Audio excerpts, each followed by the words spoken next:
Vaccines given to infants and children over the past 2 decades will prevent 322 million illnesses, 21 million hospitalizations, and 732,000 deaths over the course of their lifetime. Imagine making the decision not to get your child vaccinated and knowing your child could get severely ill and possibly die, all because you didn't get them vaccinated. Vaccines have been an important part of our lives and have been for years.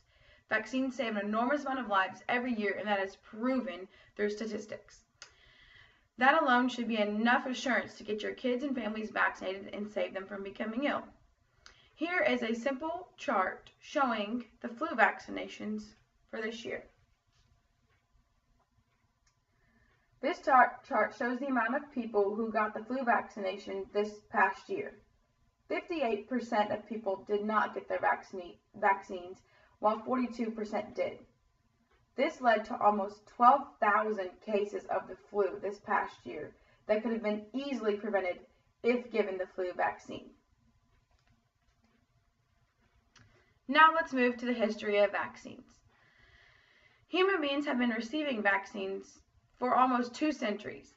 Vaccines began in the 1970s when Edward Jenner discovered the world's first vaccine for smallpox through the processes of trial and error and several studies.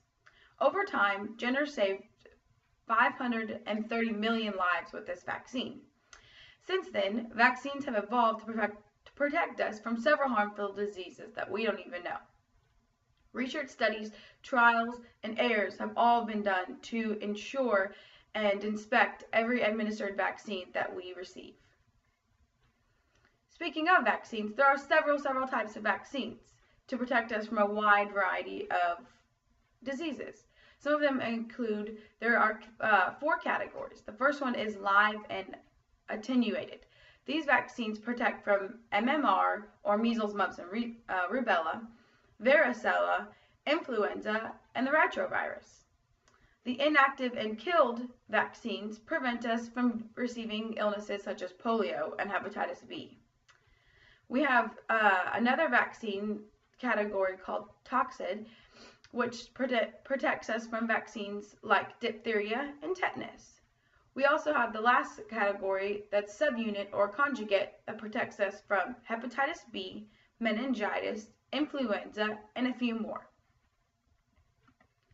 Now to the importance of vaccines.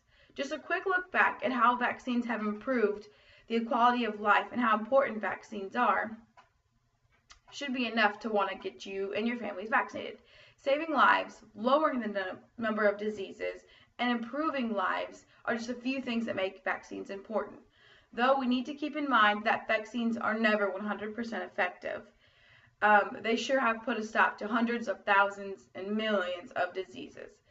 They make people's lives better, they keep us safe, and they prevent us from losing our loved ones over not getting a vaccine.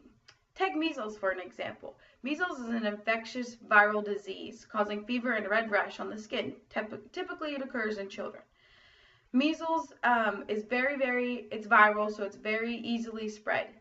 Measles has been a top priority vaccine for decades, until recently when it was believed that the measles vaccine causes autism.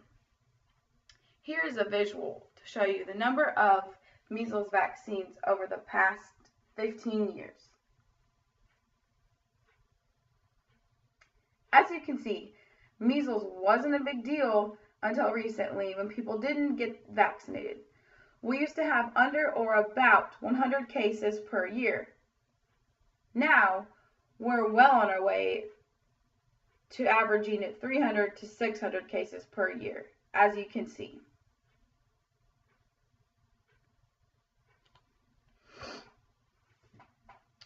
Also, here is a chart of the measles outbreaks in 2015. This shows you where the cases are across the U.S. The most cases occurring have been in the California region.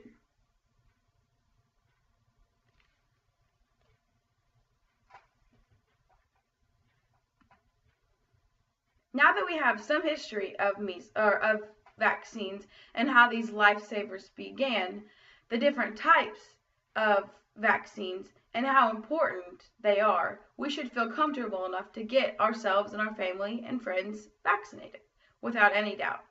Vaccines save lives, and they have been for several years. But if you or your family members have any questions, you are more than welcome to visit www.cdc.gov/vaccines for more information regarding vaccines if you are concerned.